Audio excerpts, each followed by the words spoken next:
Assalamualaikum sahabat Alikna semua. Kita berjumpa lagi di channel Alikna Family. Ada suatu pertanyaan sahabatku. Kalaulah memang ibadah sholat itu tidak sah dilakukan oleh orang kafir, lalu kenapa mereka disiksa karena meninggalkannya? Akan kita jelaskan setelah yang satu ini.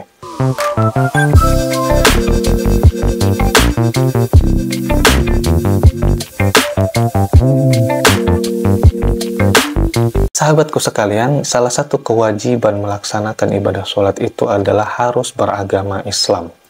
Lalu dari sini dijelaskan di dalam kitab Nihayatuz Zain dan juga I'anatul Talibin bahwa kewajiban melaksanakan ibadah sholat itu ada dua bagian. Yang pertama namanya wujub mutolabah, kewajiban sebagai tuntutan. Yang kedua ada namanya wujub mu'aqobah, kewajiban sebagai balasan. Ya.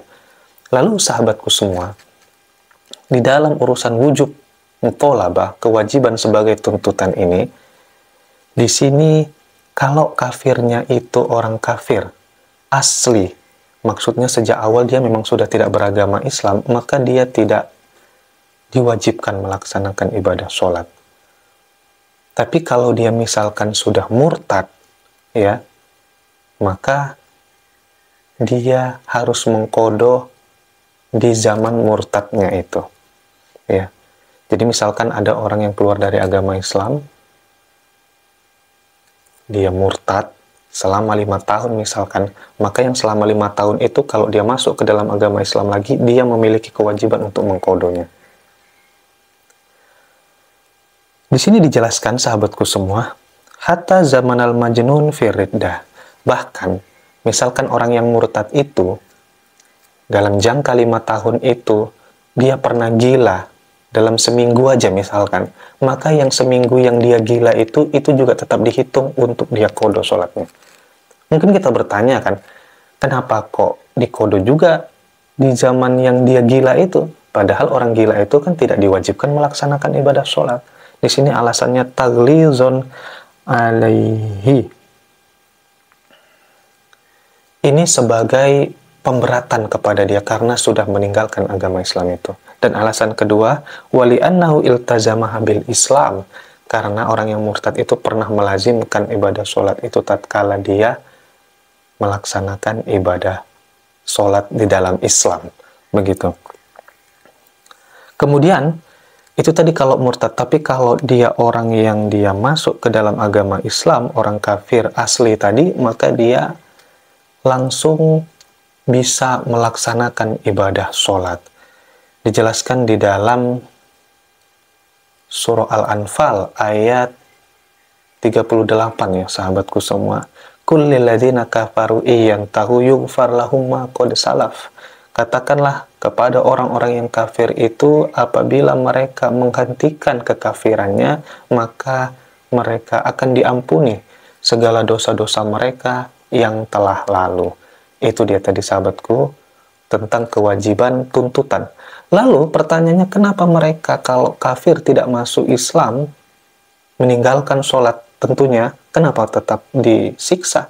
Nah, karena ada wujub mu'aqobah. Wujub mu'aqobah itu tadilah yang menjadi alasan sebagai kewajiban membalaskan orang-orang yang meninggalkan ibadah sholat. Di dalam surah Al-Muddatsir ayat 42, itu Allah berfirman, a'udzubillahi minasyaitonirrajim. Qalu ma salakakum fi saqar? Lam naku minal musallin. Apa yang menyebabkan kalian masuk ke dalam neraka? Mereka menjawab, karena kami tidak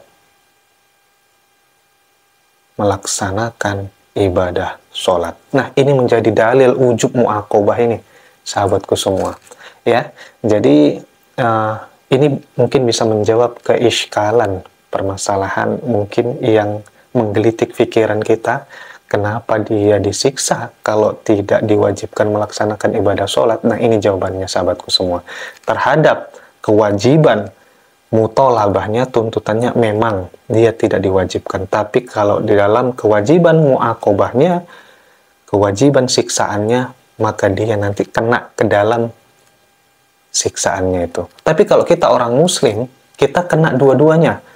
Ya, kalau kita wujub mutolabah, kita wajib melaksanakan ibadahnya. Nah, nanti di wujub muakobahnya kita memang di situ masuk ke dalam golongannya, tapi kita tidak disiksa. Kenapa? Karena kita telah melaksanakannya. Tapi kalau kita tidak melaksanakannya, nah, maka kita tetap kena kepada siksaan itu nanti.